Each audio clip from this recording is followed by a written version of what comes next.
Hello and welcome to the EzyRoulette tutorial. In the previous video, we successfully implemented the login logic on our server, and today I'll be showing you how to handle responses on the Unity client. And without further ado, let's get started. Okay, let's run the server first.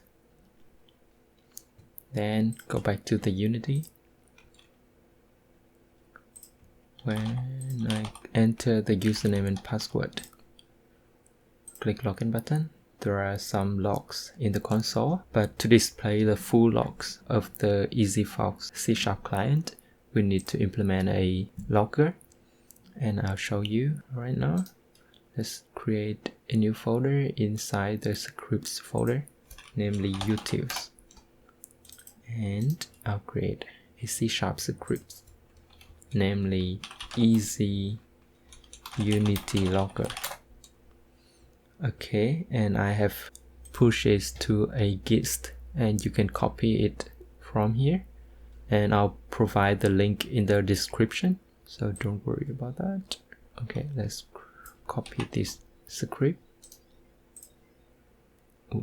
Paste it to the easy unity logger.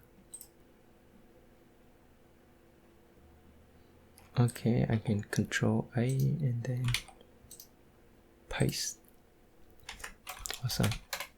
And then go back to the socket initializer.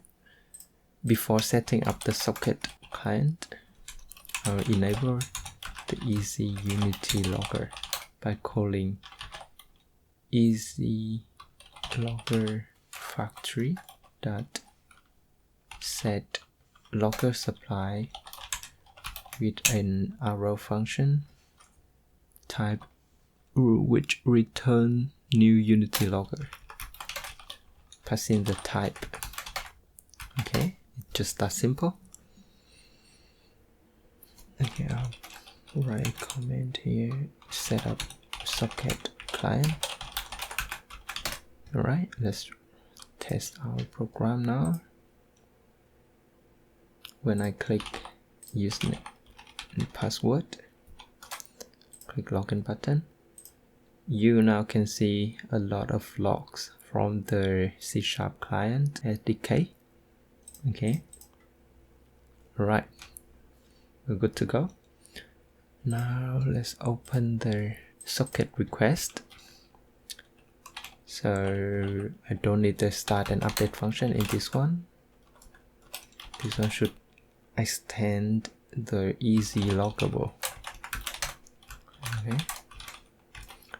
and I'll make it a singleton class. So let's make it private static read only socket proxy socket request instant equal to new socket request public static socket request get instance, which returns the instance. Just that simple. Now let's go back to the socket proxy. Okay, let's discuss the socket request and response flow for a little bit. Okay, we have a client here and we have a server here, and I'll draw the timeline for the client, another timeline for the server. First of all, the client sends a handshake command to the server with the login request. If the server verifies that the client is valid, it sends back a login success response, and then the client wants to access an application on the server, so it will send a app access request, and then if the server accepts that request, it sends back app access response, and the client set up the socket completed. So that is the basic request and response flow in our application. So now let's create the handler for the login success response. Let's go back to the client code, go to the socket proxy, and from here I'll create a login success handler, which is a class, and it extends the easy login success handler. I'll generate, so I'll override the handle login success method. Okay, so from here I'll log something, so debug login successfully, and I need to send the app access request to server, and to do that I'll call socket request that get instant that send app access request, and I'll create that method.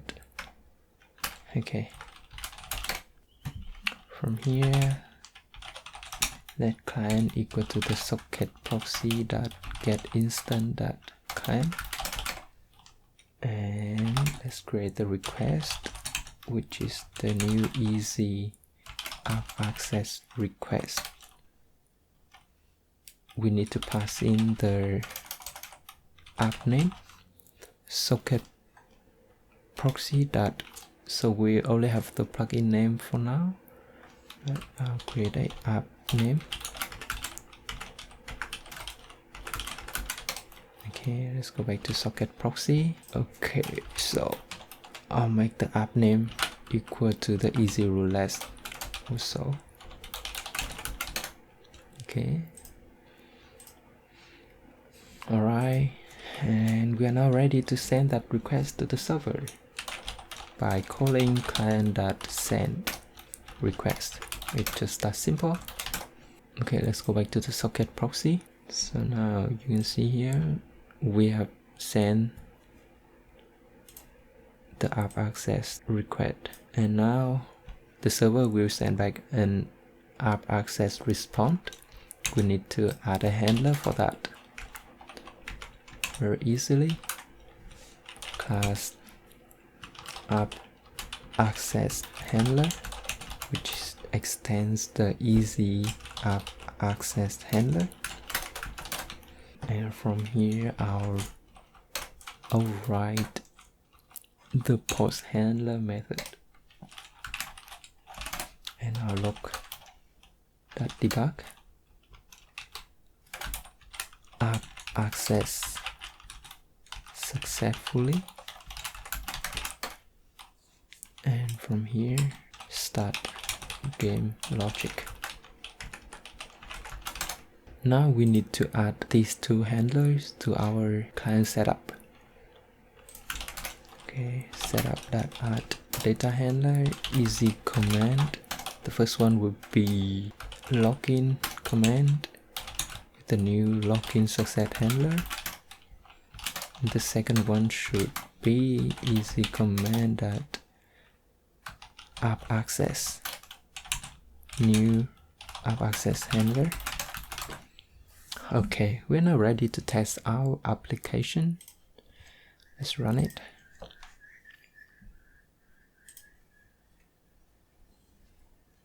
Our server is continuously running, so I can enter the username and password.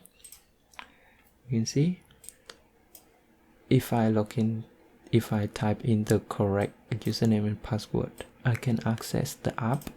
It prints out that app access successfully. You can see all the logs here for more details.